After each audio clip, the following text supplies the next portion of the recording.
있었던 미디어데이에서 권성동 원내대표도 언급을 하셨습니다만, 이제는 각 후보와 각 캠프가 정책을 검증하고 국민들로부터 선택을 받아야 할 시간입니다.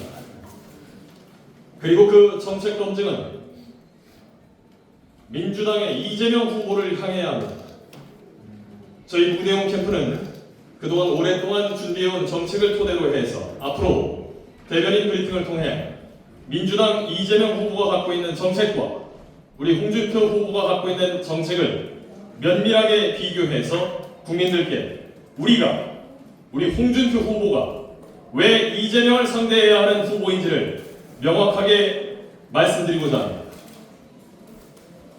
이번 대회에서는 이재명 정권이냐 홍준표 정권이냐를 선택해야 하는 양자택일의 선거로 가야 합니다. 오늘은 그 첫째, 정치, 외교, 통일, 국방 분야에서 포퓰리즘으로 절여진 하향 평준화의 나라가 될 이재명 정부냐,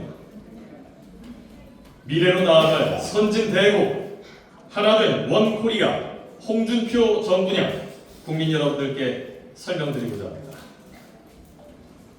포퓰리즘으로 절여진 하향 평준화 나라 이재명 정부, 말 안 듣는 부처 또 수사기관을 입맛대로 찢고 없애는 이 진짜 국헌문란을 저지를 겁니다.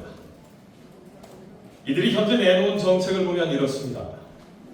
보편적인 재난지원금의 반기를 들고 재정 건전성을 강조해온 우리 기획재정부를 집권하면 기획예산처와 재정경제부로 쪼개겠다고 합니다.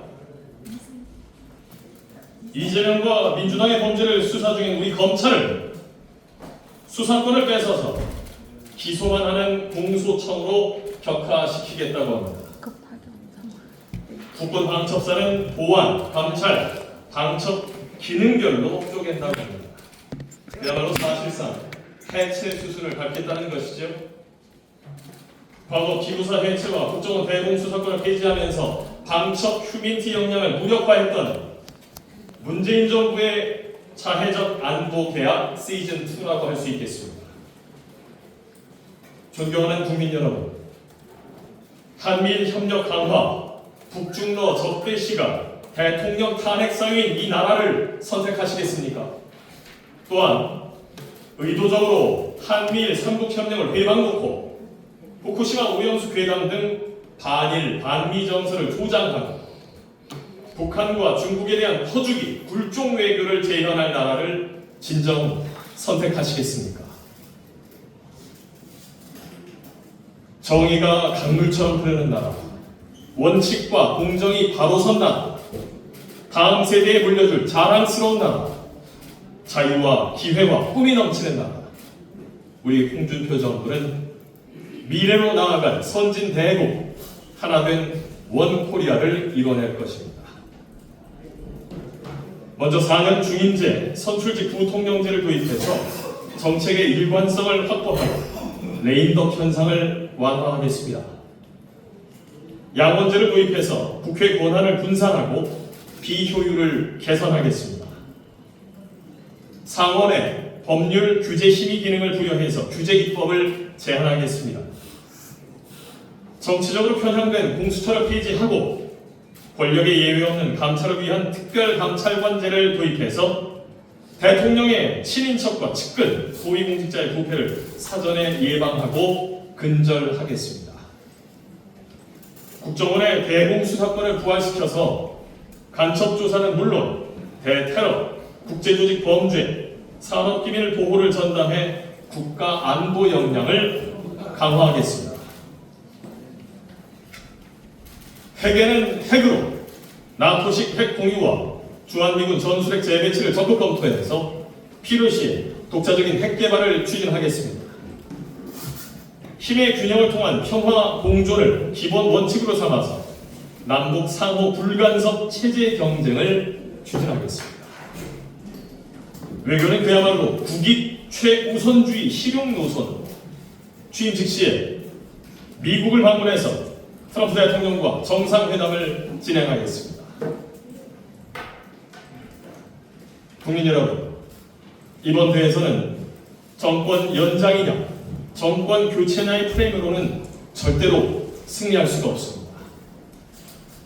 홍준표 정권이냐, 이재명 정권이냐, 이 두 정권의 정책을 나열하게 해서 국민께 누구를 선택하시겠냐를 묻는 선거가 되어야 합니다. 오늘 첫째 날 정치, 외교, 통일, 국방 분야에 대해서 설명해 드렸습니다. 우리 무대웅 캠프는 잘 준비된 대통령, 홍준표 대통령을 위해서 그동안 꾸준히 정책적 준비를 해왔습니다. 이재명 후보를 향한 허술한 정책에 대해서 면밀하게 검토해서 비교 검증하는 시간을 앞으로 마련하도록 하겠습니다. 경제, 사회, 교육, 복지 분야에 대해서도 우리 홍준표 정권의 정책, 이재명 정권의 정책을 비교 분석해 국민 여러분들께 말씀드리도록 하겠습니다. 경청해 주셔서 고맙습니다. 네, 혹시 기자분들 질문이 있으시면 저와 이종원 정책특보께서 바로 답변을 해드리도록 하겠습니다. 네. 스카이데일리 이태욱 기자입니다. 네. 상호 불간섭을 이렇게 하셨는데 그러면 굳이 이번 임기제가 아니더라도 이제 남한 주도의 한국 통일에 기반을 뒀거나 그럴 생각은 없으신지 여쭤보겠습니다. 네, 좋은 질문이고요. 기본적으로는 이 말 워딩 그대로입니다. 남북 상호 불간섭. 각자의 체제가 갖고 있는 장점이 존재하죠. 그리고 우리 자유시장 경제, 대한민국이 갖고 있는 강점을 통해서 우리가 북한에 있어서 그들이 갖고 있는 체제에 얼마나 우월하고 월등한 존재인지를 명확하게 보여드려서 체제 경쟁을 통해 앞으로 나아가 방향성을 설정하겠다. 홍준표 정부가 갖고 있는 기본 철학입니다. 추가로 첨언을 우리 이종원 특보께서 해주시겠습니다. 그동안 남북 관계에 있어서 역대 정권들은 끊임없이 북한에 대해서 우리가 뭔가 개입을 해서 인게이지먼트라고 하는데 개입을 해서 뭔가 역할을 하고 변화를 시키려고 노력을 했거든요. 그러다 보니까 어떤 정권에서는 대구 지원, 이쪽에서는 우리 쪽에서는 보수 쪽에서는 그것을 이제 퍼주기 이렇게 비판을 했는데 이런 퍼주기도 상당히 있어서 또 조금 그런 것들을 좀 꼽지 않은 우파 정권 쪽에서는 어쨌든 간에 북한과 뭔가 교류 협력을 위해서 상당히 노력을 해왔던 것들이 사실입니다. 근데 이런 노력의 과정들이 결과를 보면 별로 남북관계가 개선되거나 북핵 문제가 좀 약화됐다거나 오히려 북핵 문제가 더 심각해졌고 남북관계 개선이라든가 이런 것들은 전혀 진전이 안 돼 원위치로 돌아가 있는 그런 상황이다 해서 정부가 역대 정권들이 끊임없이 시도했던 북한 개입 이런 부분들 엔게이지먼트를 조금 더 완화하고 조금 좀 천천히 하고 서로 불같이 서로에 대해서 내정을 간섭하지 않고 또 불같이 서로 침략하지 않는다는 전제 하에서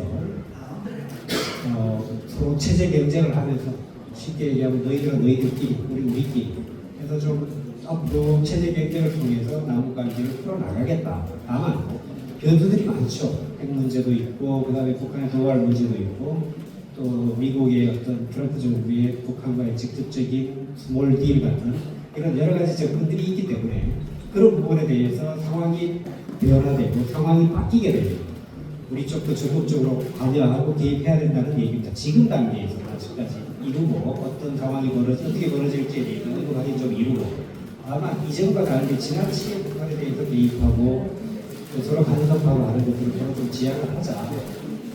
통일의 영역이 이런 것들은 한참 뒤의 일입니다. 지금 통일을 한다고 해서 통일을 원한다고 해서 언급한다고 해서 통일에 대한 문제가 아니기 때문에 우리 홍준표 정부는 조금 그런 것도 완화하고 좀 천천히 서로 남북 간의 체제 경쟁 니들끼리 잘 살고 우리끼리 잘 사는 속에서 앞으로 자연스럽게 화해와 협력이 되돌아가고 장기적으로 통일로 이어질 수 있다고 판단하고 있기 때문에 이렇게 정책 방향을 잡았다고 말씀드립니다.